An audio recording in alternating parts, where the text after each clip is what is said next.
Momen ratusan polisi cari sisa tubuh Abi Choi di tempat sampah. Hingga kini pihak kepolisian masih terus berusaha mencari potongan-potongan tubuh Abi Choi yang hilang.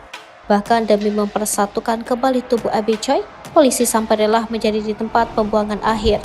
Meski sulit, namun polisi bertekad untuk menemukan jasad Abi Choi.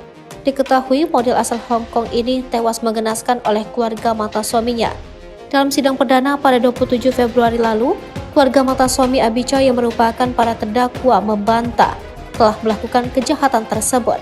Meski beberapa CCTV telah menjadi bukti, namun keluarga mantan suami Abi Choi masih saja mengelak.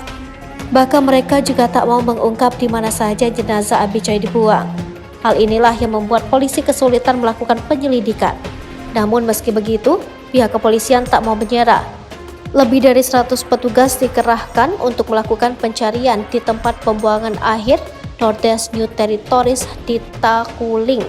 Hal ini dilakukan lantaran ada CCTV yang merekam pelaku membuang sebuah tas di pengumpulan sampah terdekat. Sampah-sampah tersebut setiap harinya akan dibuang ke TPA yang lebih besar yakni di Takuling.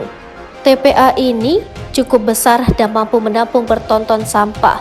Tak dipungkiri pelacak bagian tubuh Abi Choi di sana akan sangat sulit. Namun polisi tak ingin mudah menyerah. Mereka akan berusaha untuk menemukannya dan menyatukan kembali jasad Abi Choi.